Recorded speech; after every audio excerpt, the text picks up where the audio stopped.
Welcome to the Ohio Rams Show, number 272. Well,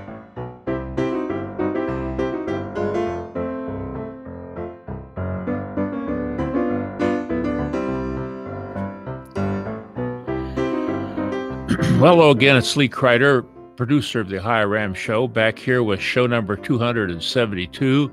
And I'm going to give a shout out to Greg Zuber, who made the announcement there. He's going to be doing some voiceovers for us from time to time. I want to thank Greg for that. Well, today we're going to go to Dubai and talk to Niel Copeland about the race around Rwanda and another little thing that he's involved in. But first of all, I want to make sure that you recognize that we do have show notes right below here. If you're watching on OhioRamsShow.com website, where there'll be links to learn more about Niel, more about the race around Rwanda and other things there. Don't miss those. If you're watching on YouTube, go to the description box below the video and you will see a link that will take you here to the website and the show notes.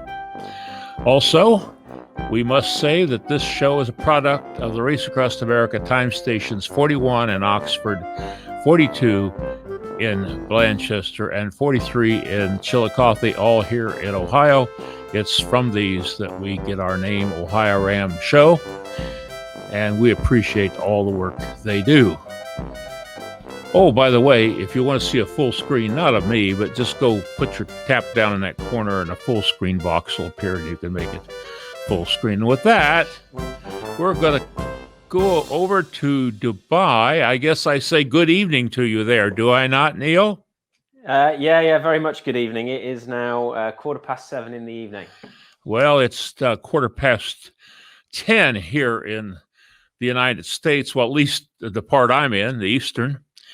And we're glad to have you on, Niel. Before we get started, Niel, tell just a little about yourself, who you are, what you do.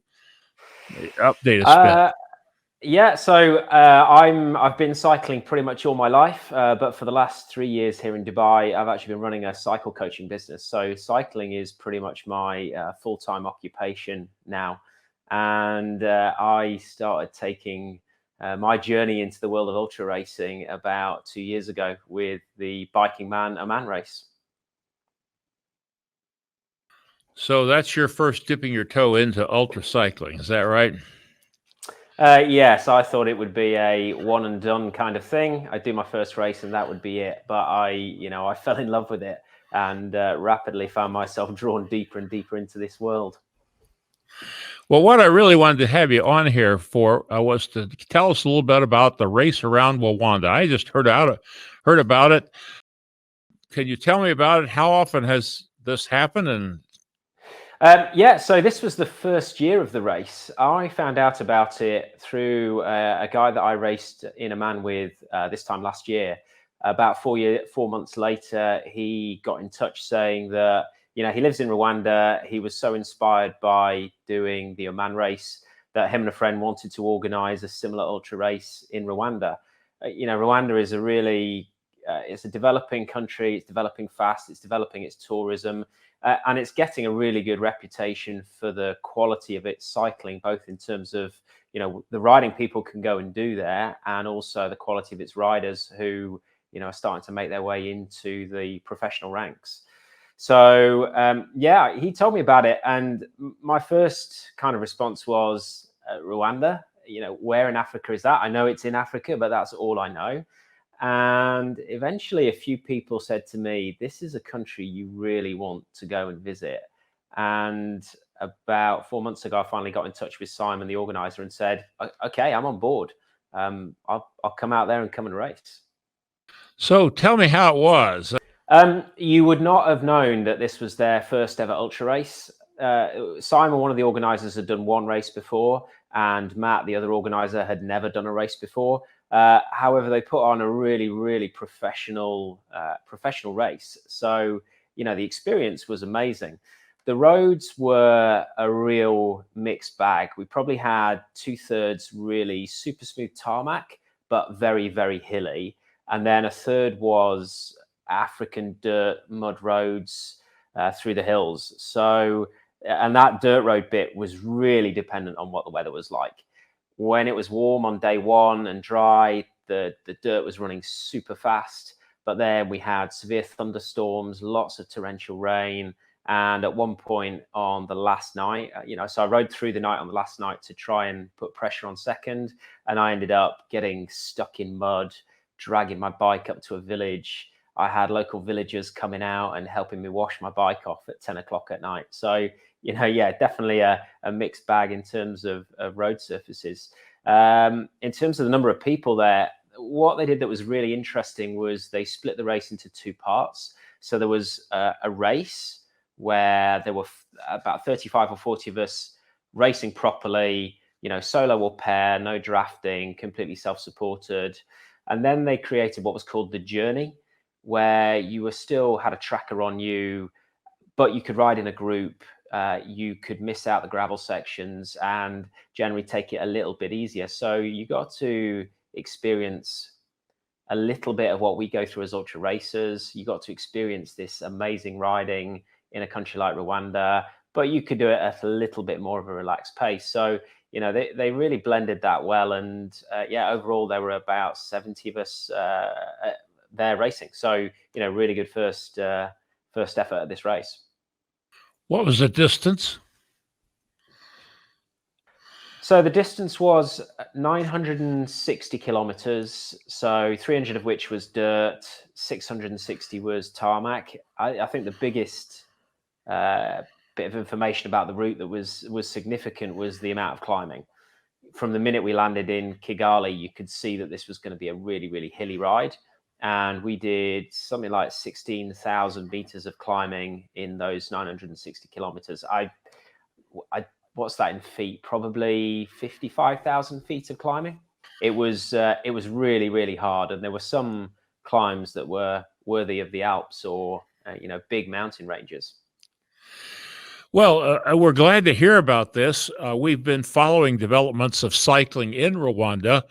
We've had, I have to check my notes here, Kimberly Coates, who was the marketing director for Team Rwanda, the stage racing group there. And we've had her on the show a couple of times along with some team members.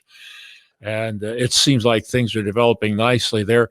But the funny thing is, Niel, the other day I spotted an article in a magazine that came through my news screening service, and you and another fella do a podcast on cycling, don't you? So my friend Robbie and I do a podcast called Niel and Robbie's Ultra Cycling Podcast. I first met Robbie 2 years ago, and we did a lot of races together in 2018. Including Oman, and best of all, we did the Inca Divide out in Peru, which was just a fantastic experience. And, we got on really, really well, and we felt that there was a good chemistry there to create a podcast on the back of it. So we started that about, I would say 9-10 months ago. And, it's a struggle to keep the shows coming regularly, but, we've got lots to talk about. And we've had some really, really good episodes recently. Tell me about it. I understand that perfectly well. Well, listen, again, in the show notes, which you'll find right below here, there'll be a link to that podcast. I simply searched for it in my podcast client on my phone, and right there it was. And I listened to your Rwanda segment. And there was you've done 3 or 4, have you? It looked to me like 3 or 4. So I think in total, we've done, I think we're up to we just recorded show 12 2 nights ago, which is the Rwanda follow-up. So we did one before the race where we interviewed Simon and Matt from the organizing team. And 2 days ago, we sat down and Robbie asked me a load of questions around the race. So, if you want to get a more detailed insight into what it was like racing and riding and just being in Rwanda, then do check that out when we publish it, hopefully in a couple of days' time. Okay, very good. Probably the only 3 or 4 is what I saw in my client, and we're happy. So again, if you'd like to listen to Niel and Robbie, is it? Yeah, Niel and Robbie's Ultra Cycling Podcast. I think I just put Neil and Robbie, and that's all. It came up, and I found it in the search. It was there. And again, a link to it will be in the show notes. Hey, listen, Neil, we're so glad to have you here and talk about Race Around Rwanda. I gather you enjoyed it quite a lot. Do you know what? I've done 9 ultra races now, and this was probably my favorite. It wasn't as long as some of the other ones I've done, like Inca Divide or TCR, but just the whole combination of being in Africa, the response you got from all of the people around you, the terrain you were riding through, which was just spectacular. It made the whole experience amazing. So yeah, I really enjoyed it. I would definitely recommend it to people, even if you're not going to go all in and race. The fact that they have this journey to go and do is a really good idea as well. So yeah, I'm hopefully going to be back next year. Well, there's a link there to Neil's Facebook page, and you can get in touch with him there if you'd like to learn more about the race, or there's a link there also to the Race Around Rwanda website, and I assume they're going to be having it again next year. Yeah, definitely. It was very successful.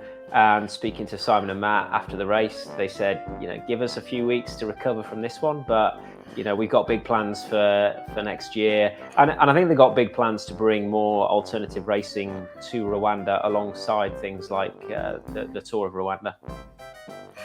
Okay, very good. Well, thank you for being with us, Neil, spending some time with the Ohio Ram Show.